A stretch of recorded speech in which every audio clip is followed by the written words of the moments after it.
যেদিন সূর্য থাকবে মাথার উপরে, সূর্যের পর্যন্ত প্রখর তাপের কারণে গুনাহগার বান্দার মাথার মস্তকগুলো টটবট টটবট করে ভাগতে থাকবে। সেই কঠিন মুহূর্তে আল্লাহ রাব্বুল আলামিন তিন শ্রেণীর বান্দাদেরকে সুপারিশ করার অধিকার দেবেন। সুবহানাল্লাহ বলেন।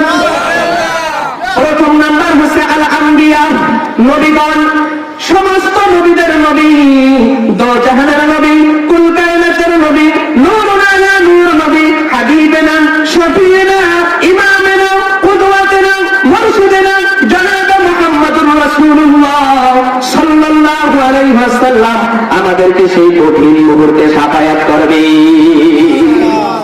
দ্বিতীয় নাম্বার হচ্ছে কুম্মা শুহাদা, যারা ইসলামের পথে শহীদ হয়েছে, তাওহীদের পথে শহীদ হয়েছে, জীবন দিয়েছেন, কিয়ামতের সেই কঠিন ময়দানে শুহাদায়ে কেরাম গুনাহগার বান্দাদেরকে টেনে টেনে সুপারিশ করে জান্নাতে নিয়ে যাবে।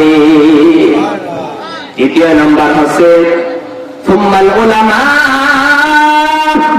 উলামায়ে কেরামগণ, যারা হক্কানি আলেম রয়েছে, যারা পীর মাশায়েখ রয়েছে, এই উলামায়ে কেরাম নেককার সালেহিন বান্দাগণ সেই কঠিন মুহূর্তে আল্লাহ রাব্বুল আলামিনের হুকুমে গুনাহগার বান্দাদেরকে টেনে টেনে টেনে জান্নাতে নিয়ে যাবে।